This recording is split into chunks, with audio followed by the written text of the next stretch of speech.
confiance, elle est de fait accordée. Okay? Oui, effectivement. Mais vous devez vous battre pour témoigner, pour montrer votre pour montrer que vous êtes digne de confiance. Ce qui est déséquilibré, je le conçois, mais ça vous demande une exigence encore plus forte. Pour prendre dans notre image, vous allez aux États-Unis par exemple, vous prenez un noir compétent, brillant, mais par rapport à quelqu'un qui est blanc, il va falloir montrer qu'il montre encore doublement plus qu'il est capable, alors que l'autre n'a pas besoin de montrer. Je pense que c'est un peu la même chose qui se passe avec les jeunes nationales, parce qu'on a une perception de vous qui vous positionne dans une situation de potentiellement douteux et pas digne de confiance. Et donc, tout ce que vous faites, tout ce qu'Abecom fait pour gravir depuis les 4 ans que moi j'ai vu ici, c'est quelque chose qui est important et il faut faire tout pour le maintenir et aller plus loin. Voilà. Donc du coup, c'est bon, il était à Bukavu, bon, on discutait, j'ai vu quelques vidéos et on échangeait. Il m'a dit qu'il est à Bukavu, je lui ai dit bon, j'étais ici et je sais pas, il m'a dit bon, j'arrive. Oui.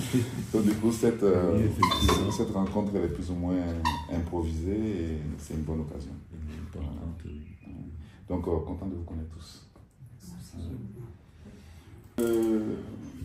Moi, je suis dans le milieu humanitaire et développement depuis 22 ans. Et j'ai fait une dizaine de pays, donc je travaille beaucoup en Asie et un peu en Amérique latine, surtout en Haïti, et depuis quelques années un peu plus en Afrique. Mais l'idée c'est qu'il y a beaucoup d'éléments qui sont contre nous, qui peuvent poser au désespoir parce que la tâche depuis que je travaille, je ne vois pas d'évolution. Donc naturellement, quand on ne voit pas d'évolution, on peut se décourager. Et c'est tout à fait normal. Mais nous avons constaté quelque chose qui est intéressant, c'est que la nécessité d'avoir la rage du désespoir. C'est-à-dire que c'est une colère qui se transforme en action. Et si vous n'avez pas cette colère, c'est compliqué. C'est-à-dire que si on trouve que les situations sont normales, forcément, on ne peut pas faire grand-chose avec ça. Mais quand on est choqué et quand on est blessé par des situations, ça nous pousse à l'action. Et l'histoire, l'allégorie de Colibri, c'est Pierre Rabhi, qui est un... Je ne t'ai pas traité vidéo, mais il y a plein de choses sur lui, mais c'est un monsieur exceptionnel, un vieillard qui nous a quittés il y a quelques années, d'origine algérienne, qui a un peu voyagé en Afrique noire, et qui est allé s'installer dans une zone désertique en tout cas très accidentée en France. Bref, l'histoire c'est que l'action de Pierre Rabhi est basée sur la notion que malgré le désespoir qu'on voit que c'est difficile, parce que ces gens qui sont dans ces camps, on ne sait pas trop comment ça va évoluer. Et vous leur distribuez des choses, mais vous ne savez pas comment il va. Cet enfant qui est né là, on n'en sait rien de comment il va évoluer. Et donc quand on voit qu'on n'arrive peut-être pas à changer les choses, du coup ça peut nous poser au désespoir. Et l'allégorie de Colibri, c'est l'histoire de ce petit oiseau. C'est tout petit, hein. Je vais vous le montrer, c'est un tout petit oiseau. Et il est tout minuscule, et quand il y a un feu, et avec son petit bec, il est allé chercher de l'eau dans son bec. C'est ça un colibri. C'est un tout petit oiseau minuscule. Je pense qu'il y en a aussi ici. Il est tout beau. Voilà, ça c'est le colibri. Et du coup, l'histoire, donc il va chercher de l'eau, il le met sur le feu. Et tous les oiseaux de la forêt le regardent en train de faire, c'est quoi, tu es ridicule quoi. Avec ton petit bec là, tu ne veux pas éteindre le feu de la forêt. Mais parce que quand la forêt brûle, c'est que tous les oiseaux, ils pètent, tu vois, les nids des oiseaux, ils pètent vraiment leur génération quoi. Mais le colibri a continué, il n'a pas écouté les autres, il a continué à faire. Et les autres disent, mais tu ne vas pas y arriver. Et donc, il a dit, mais au lieu de dire que je ne vais pas y arriver, pourquoi vous ne m'aidez pas à continuer? Et c'est là que tous les autres oiseaux ont compris, à force de continuer à le faire, ils ont tous continué à aller chercher de l'eau dans leur bec, là, et ils ont réussi à éteindre le feu. Alors, l'histoire du colibri, c'est que face au découragement, c'est-à-dire qu'il y a des situations où on ne peut pas y arriver, on sent qu'on ne va pas y arriver, c'est de croire qu'une action est un témoignage et est un geste de positivité qui encourage les autres peut-être à suivre la voie. Et si vous vous découragez, ben c'est que vous ne semez pas les graines qui permettent de continuer au fait. Il faut continuer. Il faut continuer. Et si vous ne réussissez pas, vous n'aurez pas de regrets parce que vous avez essayé. Et on ne peut pas faire plus que, que d'essayer ce qu'on peut. Voilà, on ne peut pas vous demander plus de faire que ce que vous pouvez. Et si chacun essaie de faire ce qu'il peut, déjà on sera déjà beaucoup mieux. Mais malheureusement, beaucoup ne font pas ça. Et c'est pour ça qu'on ne doit pas laisser le désespoir nous diriger. Donc c'est un peu ça la règle du colibri. Il y a des exemples concrets dans la vie quotidienne des choses que beaucoup ne croient pas que c'est possible, mais on a commencé à les faire et ça a commencé à devenir des résultats positifs. L'histoire de Songhai, bon, lui là, il a la chance d'aller au Bénin pour voir cette ferme. C'est un Nigérien qui est allé aux États-Unis, dans l'industrie, dans le Texas et tout ça, et puis il a réussi, mais il a décidé de rentrer, il est rentré avec rien. Mais quand il est rentré, il n'est même pas allé au Nigeria, il est venu au Bénin. Parce qu'il voulait une terre, et quand il est parti chez lui, il y a eu beaucoup de complications, parce que le Nigeria, c'est un pays aussi très corrompu, donc c'était compliqué d'avoir les terres. Il est allé au Bénin, et puis on lui a donné la terre pour commencer. Et aujourd'hui, c'est un centre de référence en agroécologie, parce qu'ils ont intégré toutes les différentes chaînes de valeur et la compréhension holistique qu'on peut avoir de la sécurité alimentaire. On produit tout, on transforme tout, et on permet à la terre de continuer à vivre sans forcément la détruire. Et c'est ça qui est essentiel. Donc, c'est ces exemples-là de gens qui sèment des graines. Ils font des choses, font des petites choses. Donc, vous faites partie de la chaîne de gens qui essayent. Donc, je lui parlais de ça parce que lui n'est pas là tout le temps, lui aussi n'est pas là tout le temps. C'est vous qui êtes sur le terrain, vous êtes en contact avec les communautés. Et à chaque occasion, quand vous pouvez passer un message positif, parce que ces gens-là, ils sont aussi dans des situations désespérées.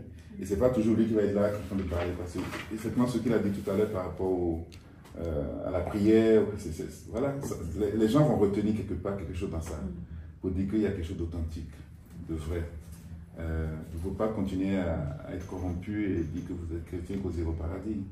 Et que, bon, quelque part, nous aussi, on veut que le paradis soit aussi un peu ici. Hein, donc, du coup, ça dit que cette graine-là, il faut qu'il réussisse à le semer aussi en vous, quoi, qu'on essaie, pour que nous soyons tous des acteurs, des apôtres de cette cause, quoi.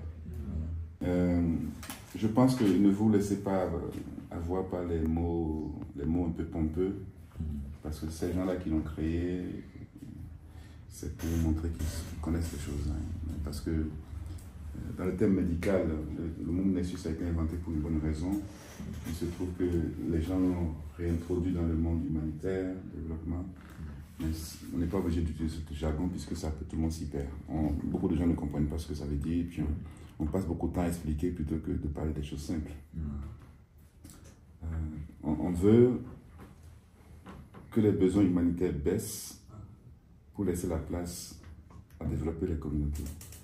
Et on veut que, donc, pour qu'on développe les communautés, il faut qu'il y ait la paix. Donc, le mot est venu dans des contextes où il y a de l'instabilité et des conflits. Parce que, à l'époque, c'est les questions des missions, donc les missions des Nations Unies, MONUSCO, et du coup, ils voulaient créer un terme qui lie les agences humanitaires, les agences de développement comme le PNUD, et les missions, pour que les trois là aient un objectif commun. Et c'est pour ça qu'ils ont créé le mot Nessus. Mais dans notre langage quotidien, entre vous et nous, ce n'est pas quelque chose qui fait beaucoup sens, enfin, en tout cas, puisque la mission n'est pas quelque chose qui est normal et qui doit être pérenne, qui doit être permanente. Bon, ceci étant dit, l'idée c'est que d'avoir au même moment, pendant qu'on fait des activités pour répondre aux besoins vitaux des gens, qu'on commence déjà à réfléchir de qu'est-ce qu'on fait pour que cette assistance ne devienne pas continue. Parce que la réalité, vous n'aurez jamais les moyens de faire des assistances continues. C'est impossible. Vous ne pouvez pas nourrir sur 3 ans les communautés qui sont dans les camps. Donc, forcément, vous allez faire du déchet. Vous allez faire à peu près, vous allez faire peut-être 3 mois, après vous allez chercher de l'argent, peut-être revenir peut-être 2 mois, 4 mois plus tard. Donc, il y a de la discontinuité. Et les pires violences, surtout les violences sexuelles, se passent quand l'assistance est interrompue. Avant qu'il y ait l'assistance, les gens, effectivement c'est difficile, mais les gens, ils développent des mécanismes communautaires. Et quand vous commencez l'assistance, vous freinez les mécanismes communautaires de protection. C'est naturel. C'est-à-dire que vous les freinez puisque les gens peuvent compter sur autre source que ce qui existe dans la communauté. Et quand vous créez cet espoir, et quelques mois après, vous coupez parce que vous n'avez plus les moyens. Donc qu'est-ce qui se passe? C'est là que les mécanismes de survie exceptionnels commencent à se mettre en place. Les sexes de survie, des comportements, on va dire, consommation alimentaire très très dangereuse, les gens qui commencent à consommer n'importe quoi, etc. Donc, faire croire aux gens qu'on va les citer sur le long terme, c'est dangereux. Et c'est pour ça que sur le volet communication communautaire, vous êtes les champions, vous êtes les plus importants de l'organisation. Parce que c'est vous qui êtes en contact avec cette communauté tout le temps. Ouais. Ce que vous allez dire, c'est ça qu'ils vont écouter, c'est ça qu'ils vont entendre. Ouais. C'est pas lui, hein, c'est pas non, nous on est loin, mais les gens qui tous les jours vont aller dans la communauté pour dire des choses, c'est là que vous devez comprendre le message essentiel et s'assurer que la communication soit la plus claire possible. Si c'est pas clair, c'est hyper dangereux parce que les gens ils vont croire des choses.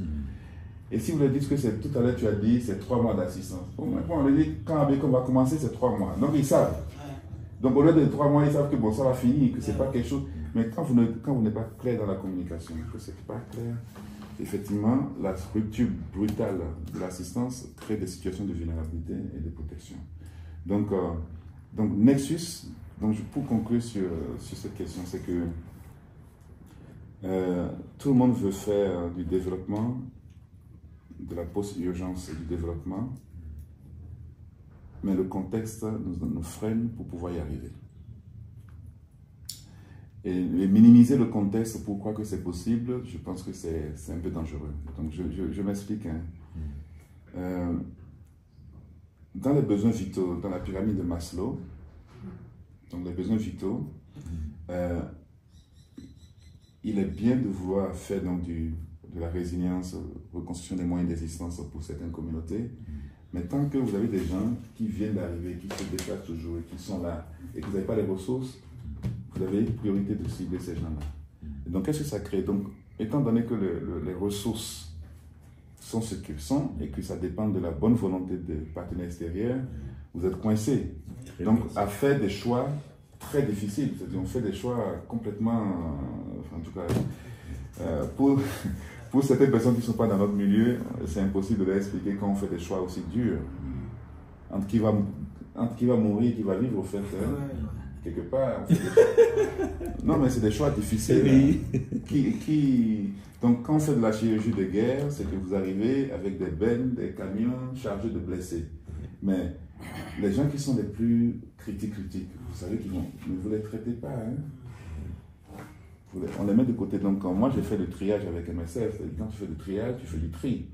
Tu mets les gens qui sont, tu sais qu'il a reçu une balle dans le ventre, il saigne de partout, tu sais qu'il va mourir. Ou bien il a reçu dans un organe vital, tu sais que les chances de le sauver. Mais en tout cas, il y a tous les autres. Et comme tu as 60 personnes à soigner et que tu n'as pas le temps, ben, tu mets de côté. Donc, tu fais des choix extrêmement difficiles. Et quelque part, pour la sécurité alimentaire, c'est ça qu'on fait. On fait des choix difficiles.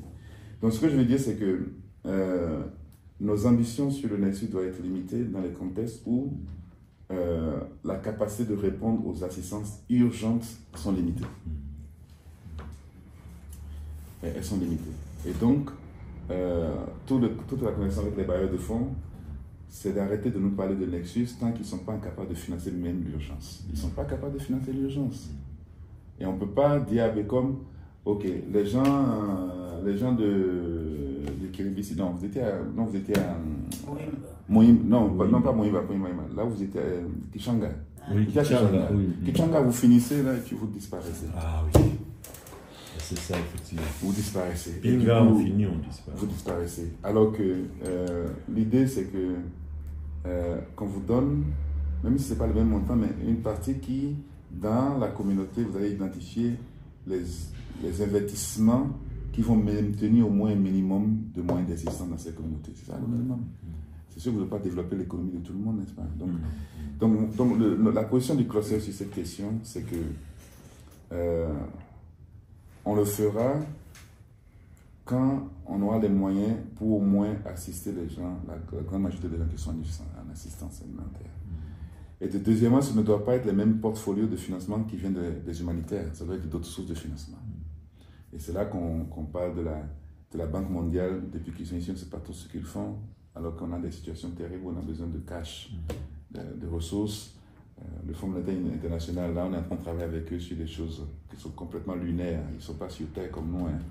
Donc, on est en train de dire à ces acteurs qu'il faut qu'ils comprennent la nécessité de compléter ces actions d'urgence. Donc, je pense que pour le moment, on fait des petites choses embryonnaires. Des petits nexus par là, par-ci, par-là. Dans la vidéo que tu as fait avec Martin, voilà, la demande des gens, c'est ça. Hein.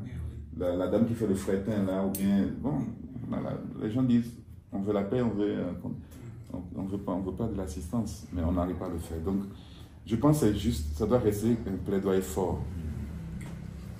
Mais ça doit rester un objectif à terme. Mais ça ne doit pas rester une très grande focalisation actuellement, puisqu'on a des programmes vraiment de mort et de vie. Voilà. Donc, deuxièmement, pour finir sur cette question-là, il me semble que le pays, dans son ensemble, et surtout pour la sécurité alimentaire, fait face à des crises assez graves, même dans les endroits où il n'y a pas de conflit. Donc c'est ce que je disais à Gervais tout à l'heure, de voir comment, dans la vision programmatique de ABECOM, on peut aller au-delà seulement des zones de conflit pour démontrer que quand il n'y a pas de conflit, vous avez des résultats.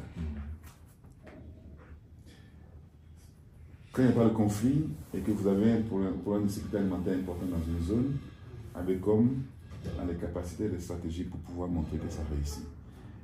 Et donc, pour pouvoir arriver à faire ça, c'est qu'avec les bailleurs que vous avez actuellement, ayez une conversation sérieuse et démontrez-leur que pour régler la question de sécurité alimentaire, ce n'est pas seulement aller dans les zones de conflit qui va régler ça. Parce qu'il y a des zones de production qui produisent même pour les zones qui sont en conflit. Quelle partie de la zone ici qui nourrit Goma? Goma est un conflit. Mais les gens de Masisi, maintenant, on ne peut même plus aller à Mouesso, enfin, difficilement. Oui. Je suis vraiment très content des orientations qui viennent de donner Marc, puisque ce qui est vrai, on avait une confusion par rapport à ce concept de Nexus. Mais avec les orientations, on comprend effectivement dans quelle mesure possible on peut s'orienter dans le cadre de ce Nexus. Juste par exemple évoquer la question du projet de l'appel à la manifestation lancé par l'ISAID par rapport avec les Feed et the Future, avec les Kassai comme zone d'influence. J'étais là à Kananga, j'ai fait Chimbulu, tourné dans certains territoires là-bas, de Dibaya. Bon, je me suis rendu compte que, étant donné qu'il n'y a plus de conflit là-bas, vraiment c'était une zone post-conflit, et donc, si du moins on a des ressources, pas des petits financements comme les 1 million pour les urgences, mais si on a vraiment un financement, il est facile à ce qu'on puisse organiser les communautés dans des voies de développement. Puisque avec ça, non seulement on pourra produire, mais c'est possible aussi d'ouvrir de certaines chaînes de valeur pour justement voir comment est-ce que la population peut être résiliente. Nous avons longuement échangé avec le ministre provincial de l'agriculture du Kasaï central. Lui-même, il a loué vraiment l'initiative, donc notre initiative d'arriver d'abord au niveau des Canada, puisque à voir ce qui se passe, en tout cas, vous allez vous rendre compte que le pays a un problème très sérieux. Une petite goutte de messe comme ça, ça se va jusqu'à 20 000, 25 000. Imaginez-vous un ménage qui n'a pas de revenus, qui a au moins de $10 le mois. Comment est-ce qu'elle va subvenir avec la famille? Et donc, nous avons justement un problème puisque l'intervention de l'État congolais aussi est capitale. Pourquoi? Parce que, par exemple, au niveau des Kassai, pour accéder aux semences, puisque pour produire, il faut avoir accès aux semences, et les semences de bonne qualité, mais là, ça pose un problème très sérieux. Vous allez voir, il y a des organisations qui travaillent en sécurité alimentaire qui vont même se battre pour les petites les vivres, les maïs au niveau même du marché, alors que ce ne sont pas des semences en soi. Les semences doivent venir des agro-multiplicateurs. Et donc, je pense nous avons un grand champ de réflexion qu'il faut vraiment mettre en place pour voir comment est-ce qu'on peut réfléchir et quitter de l'urgence vers le développement. Et ça demande vraiment l'implication de presque tout le monde. Le gouvernement ne doit pas se dédouaner, puisqu'il a aussi pas de responsabilité. On a longuement échangé avec aussi l'ingénieur Blaise pendant cette mission. Et que se pose aussi un problème de la loi sémencière. Jusque-là, il n'y a pas un outil qui essaie d'encadrer les circuits sémenciers. Et donc tout ça, ça pose un problème. N'importe qui peut se réveiller le matin, oh, j'ai des semences. Mais est-ce que ces semences sont certifiées?